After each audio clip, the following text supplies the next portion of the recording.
আসসালামু আলাইকুম। আমি রাজু সাইন বলছি। আজকে আমাদের প্রোগ্রামের আলোচ্য বিষয় সিটি স্ক্যান এবং এক্স-রে। সিটি স্ক্যান এবং এক্স-রে কি কাজ, এক্স-রে সিটি স্ক্যান কি, এটা মেডিকেল সেক্টরে কি পরিমাণ গুরুত্বপূর্ণ এবং মেডিকেল সেক্টরে মেডিকেল টেকনোলজিদের ভূমিকা, এগুলো নিয়ে আজকের আমাদের এই পর্ব। প্রথমেই আমাদের আজকের guest Mohammad Kashiruddin, CT scanner MRI. তিনি আমাদের প্রথম ইউটিউব চ্যানেলে আজকের প্রথম অতিথি। তিনি প্রথমে শুভেচ্ছা বক্তব্য দেবেন। জি, আপনার শুভেচ্ছা বক্তব্য দেন, পরিচয় দিয়ে। আসসালামু আলাইকুম। আমি মোহাম্মদ খুরশিদ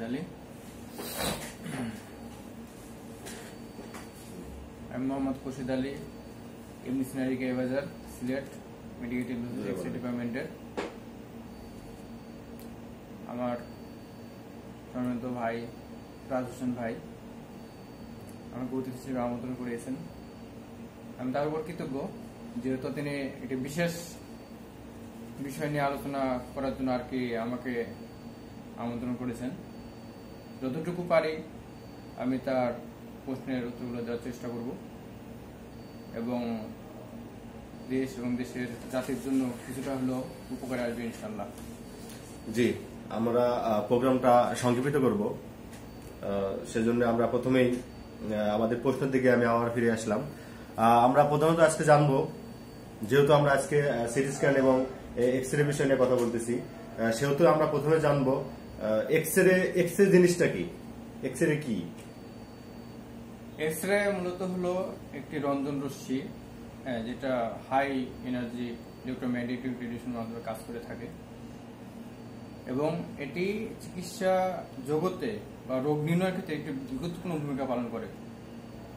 যদিও আমরা সবকিছু ক্রেডিট ডাক্তার, নার্স, অন্যান্য জাতিদের দিয়ে থাকি, কিন্তু মূলত আমরা যে মেডিকেল টেকনোলজিস এক্স-রে করে থাকি, এক্স-রেটা কি এটা অন্যান্য জাতি বা অন্যান্য কর্মস্থলের মানুষজন জানে না বলেই আমাদের গুরুত্বটা বুঝতে পারে না। আচ্ছা, আসল কথা হচ্ছে আমরা মেডিকেল টেকনোলজিস্ট মানে হচ্ছে পর্দার আড়ালে যা থাকে আর কি, দেখা যায় না, এটাই।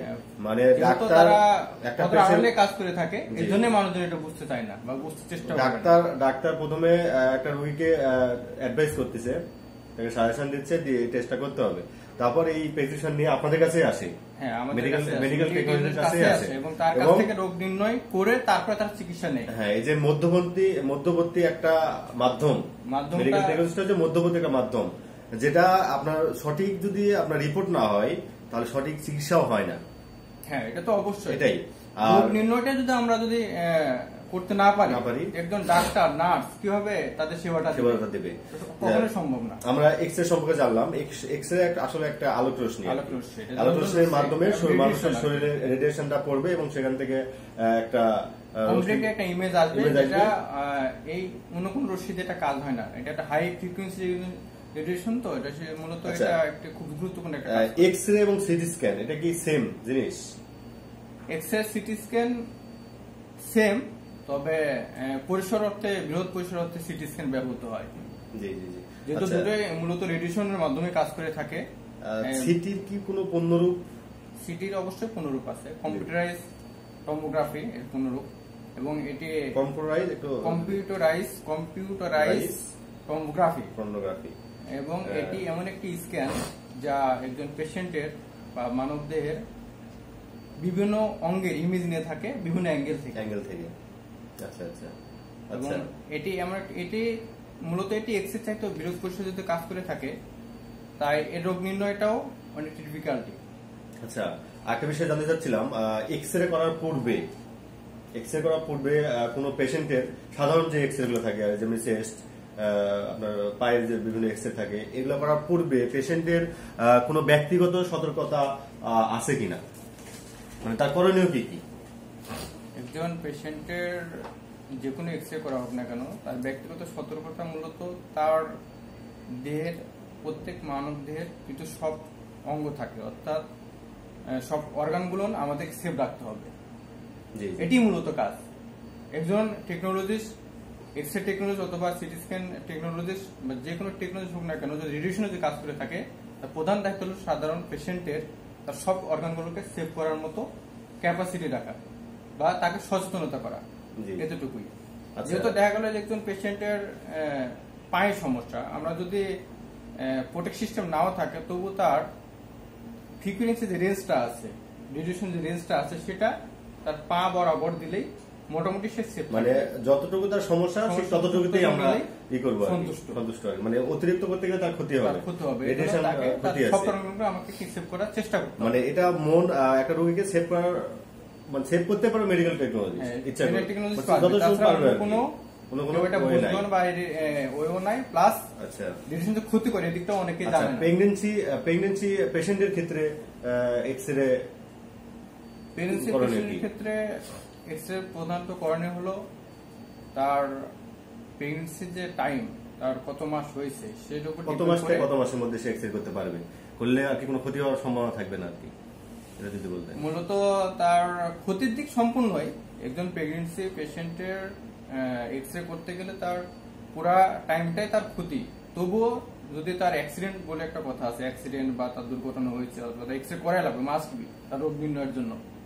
আমাদের করণীয় একটাই, তাকে সেই অর্গান অর্থাৎ তার যে অ্যাবডোমেন পার্ট আছে, অ্যাবডোমেন পার্টটুকু সেফ রেখে, আমাদের যেমন লিড অ্যাপ্রন আছে, লিড অ্যাপ্রন তাকে পরিয়ে দিয়ে তার সব অর্গানগুলো ঢেকে দিয়ে যেটুকু তার ক্ষতি হতে পারে, বিশেষ করে তার বেবির, নিউবর্ন বেবির যে ক্ষতি হতে পারে সেটুকু সেফ রেখে আমরা তার যেটুকু তার এক্সরে প্রয়োজন ততটুকুই, বিশেষ প্রয়োজন না করাটাই ভালো, না করাটাই ভালো। ইমার্জেন্সি ক্ষেত্রে আর কি এগুলো করা উচিত। আচ্ছা, আমরা আমাদের অনুষ্ঠানের প্রায় শেষ পথে, তারপর আমাদের আরেকটি সিনেমা থেকেই যাই, যেহেতু মেডিকেল সেক্টর একটা গুরুত্বপূর্ণ পদ হচ্ছে মেডিকেল টেকনোলজিস্ট।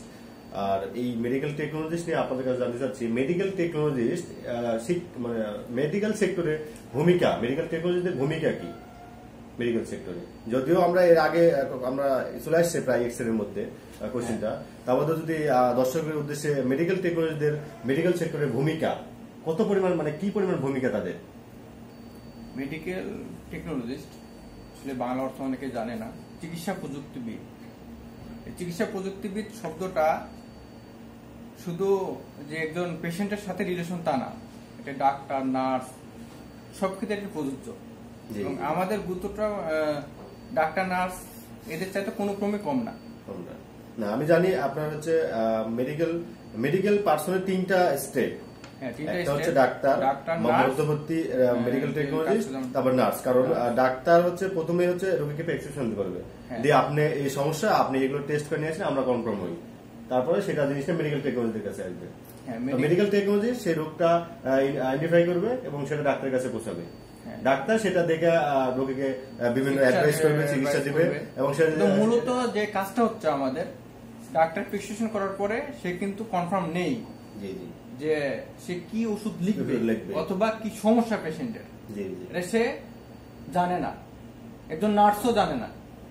সম্পূর্ণ দায়িত্বটা কাদের থাকে? একজন মেডিকেল টেকনোলজিস্টের। এবং মেডিকেল টেকনোলজি এতটা গুরুত্বপূর্ণ ভূমিকা পালন করে, সে যদি রোগটা যদি নির্ণয় সঠিকভাবে না করতে পারে, নার্স থেকে শুরু করে ডাক্তার থেকে শুরু সবাইকে পুরো চিকিৎসাটাই ভুল হবে। সাপোজ খালি x-ray department, CT scan department বলে না, প্যাথোলজি ডিপার্টমেন্ট বলেন, ল্যাবের যে ব্লাড টেস্ট গুলো হয় এগুলো আরো গুরুত্বপূর্ণ। প্রত্যেক ব্লাড টেস্ট গুরুত্বপূর্ণ। একটু যদি পয়েন্ট গুলো চেঞ্জ হয়ে যায় তাহলে এটা কি একটি রোগ ধরা পড়বে, অর্থাৎ পয়েন্ট কম বেশি হয়ে গেলে রোগ একটু রোগ বলে আখ্যায়িত হবে। আবার নর্মাল রেঞ্জ আছে, যেহেতু প্রত্যেক ব্লাড টেস্টে নর্মাল রেঞ্জ আছে। মেডিকেল টেকনোলজি এখানে প্রচুর একটি গুরুত্বপূর্ণ ভূমিকা পালন করে।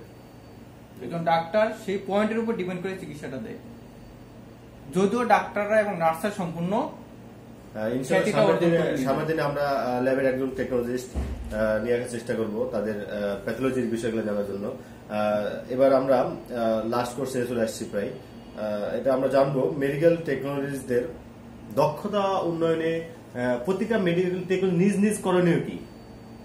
আপনি একটা মেডিকেল টেকনোলজিস্ট, আপনার নিজের মান উন্নয়ন বলতে আপনার যে পেশাগত কাজ সেটা উন্নয়ন করার জন্য আপনার কি কি করণীয়?